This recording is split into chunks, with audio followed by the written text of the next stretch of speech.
प्रिय विद्यार्थियों, आज की हम क्लास शुरू कर रहे हैं। पिछली बार हमने पढ़ा था रूसो का सामाजिक समझौता और उसमें हमने चर्चा की थी रूसो की सामान्य इच्छा की। रूसो के सिद्धांत का जो महत्वपूर्ण पार्ट है वो आपके ये सामान्य इच्छा का पार्ट है। ये सामान्य इच्छा क्या है और अमूमन आपके जो सवाल बनते हैं रूसो पे, उसमें यदि रूसो की सामाजिक समझौता पूछा जाता है या फिर रूसो की सामान्य इच्छा क्या है, ये छोटा या बड़ा कोई भी सवाल बन सकता है। तो उस हिसाब से इसको आप अच्छी तरह से तैयार कर सकते हैं और एक बार इसको थोड़ा समझने के बाद, बहुत सिंपल सी चीज है, उसको एक बार थोड़ा सा समझना जरूरी है। उसको हम शुरू कर रहे हैं रूसो की सामान्य इच्छा।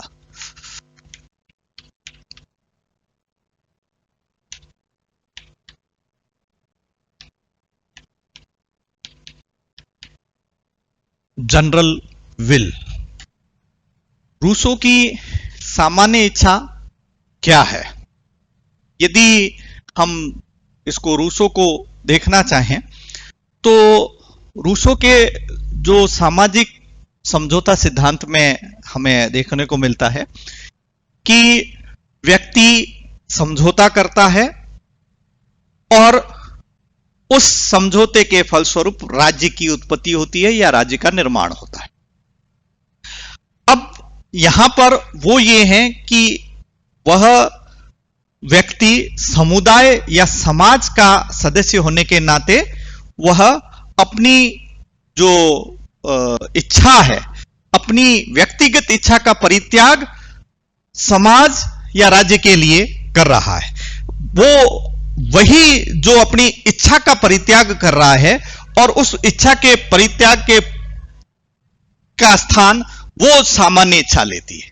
यानी ये व्यक्ति, यदि इसको यूं समझा जाए, व्यक्ति जब सामाजिक समझौता कर रहा है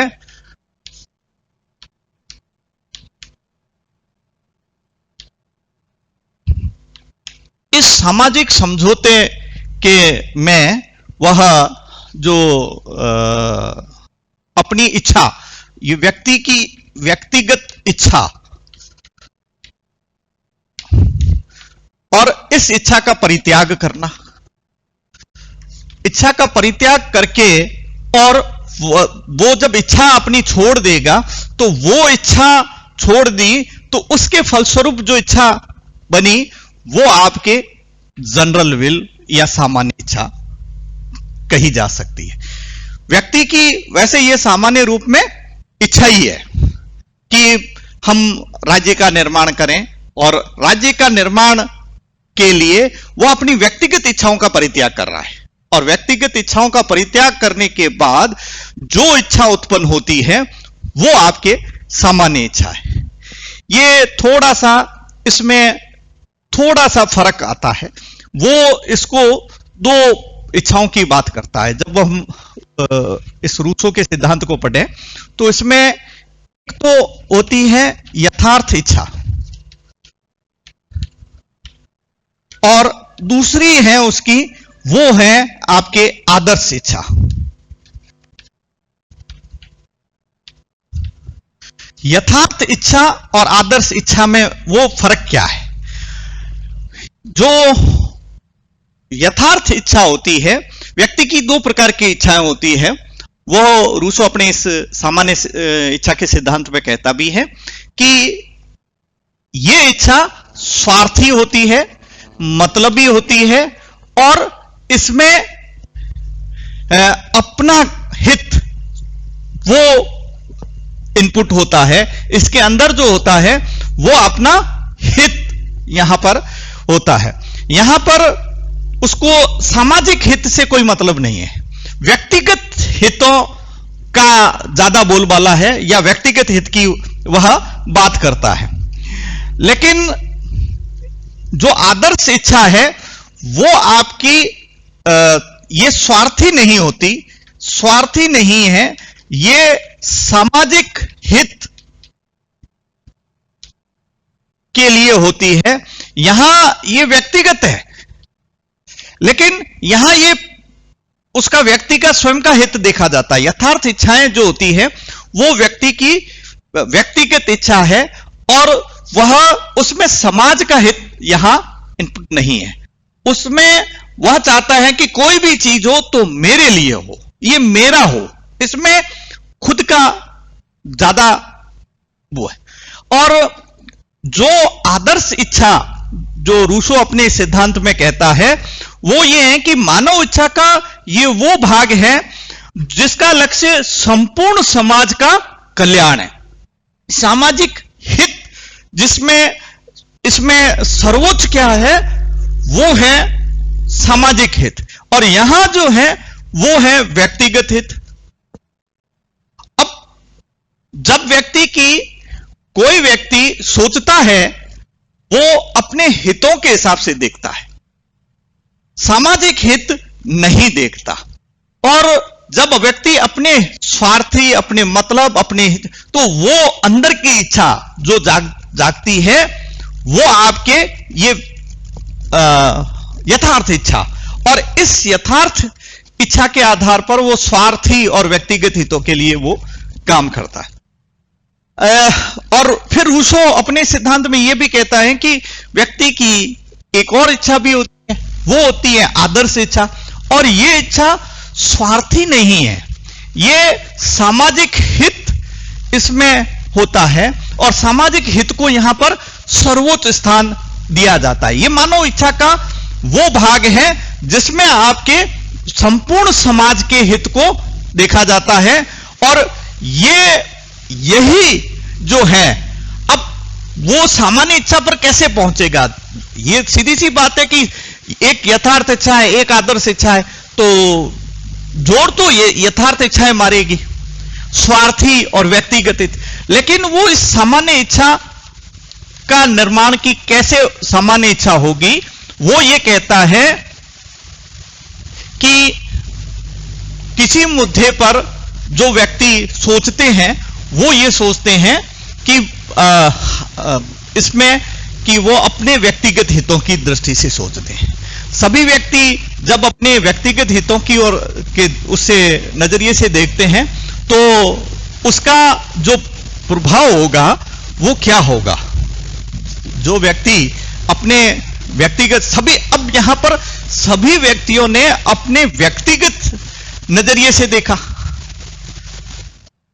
यहां व्यक्तिगत नजरिया, अब जब व्यक्तिगत नजरिया सबने देखा, यहां सारे लोग अपने अपने उससे, लेकिन सब स्वार्थी इच्छाएं, वो ये इस सामान्य इच्छा का निर्माण कैसे होगा कि सब व्यक्तियों की ये जो इच्छाएं हैं वो यथार्थ इच्छाएं, ये यथार्थ इच्छाएं आपस में टकराएगी और ये आपस में टकरा के समाप्त हो जाएगी।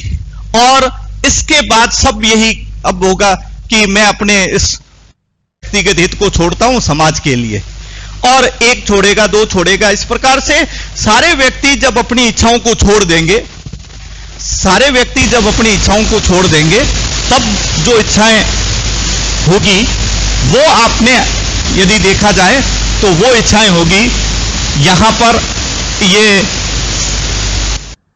आदर्श इच्छा। अब सबकी अपनी अपनी यथार्थ इच्छाएं आपस में टकरा के खत्म हो गई, और उस इच्छाओं को टकरा के खत्म होने के बाद जो बच जाएगा वो बचेगा आदर्श इच्छाएं। अब आदर्श इच्छाएं उत्पन्न होती, और सामान्य इच्छा क्या है? इन आदर्श इच्छाओं का योग मात्र है।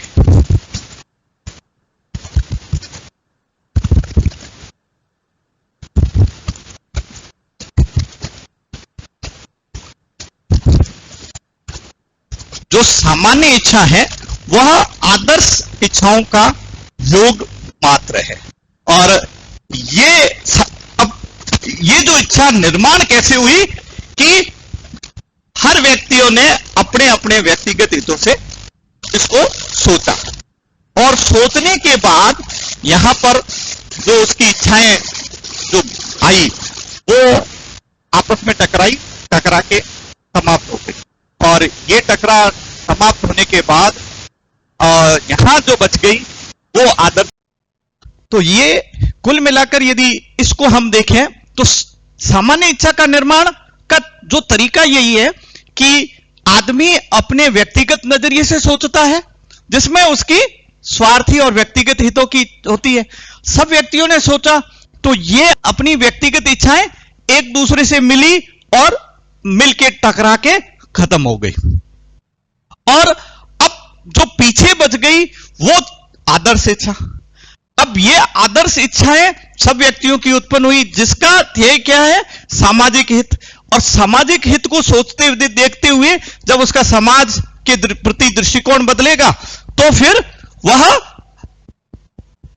आदर्श इच्छा, इस आदर्श इच्छाओं, सबकी आदर्श इच्छाएं मिलकर उनका योग जो होगा वो आके सामान्य इच्छा में बदल जाएगा। और यही रूसो की सामान्य इच्छा है। जनरल विल का कॉन्सेप्ट बहुत बड़ा कॉन्सेप्ट है, इसकी विशेषताएं भी हैं, इसकी आलोचनाएं भी हैं, सब कुछ है। लेकिन सिंपल सी जो चीज मैं आप लोगों के समझने के नजरिए से डाल रहा हूं वो यही है कि व्यक्ति की जो व्यक्तिगत इच्छाएं हैं, जो उसकी यथार्थ इच्छा, जो वास्तव में स्वार्थी होती है, और वो इच्छाएं सब सोचते हैं। जब एक दूसरे फिर वहां पर जब बात सवाल आती है समाज का, राज्य का, तब वहां उनके व्यक्तिगत स्वार्थ एक साइड हो जाएंगे, आपस में टकरा के खत्म हो जाएंगे, और अंत में जो बचेगा वो बचेगा आपके आदर्श इच्छा। और आदर्श इच्छाएं, जब सब लोगों की आदर्श इच्छाएं होगी और अधिकांश लोगों की इच्छाएं, तो वो आपके सामान्य इच्छा। और ये सामान्य इच्छा का सिद्धांत जो उसने दिया था वो रूसो ने अपने राज्य के उसमें कंसेप्ट में जो दिया था वो ये था कि सब इच्छाएं या जनतंत्र का प्रतीक। यहां पर सब लोगों की जो व्यक्तिगत इच्छाएं खत्म हो गई और यहां सब लोगों ने राज्य के हित में, समाज के हित के नजरिए से देखा, और वो इस मुद्दे पे पहुंच गए कि हमें अपने सामाजिक हित को ध्यान में रखना है, व्यक्तिगत हितों को यहां छोड़ देना है, तजना है, त्याग देना है। और ये सामान्य इच्छा का सिद्धांत था। धन्यवाद।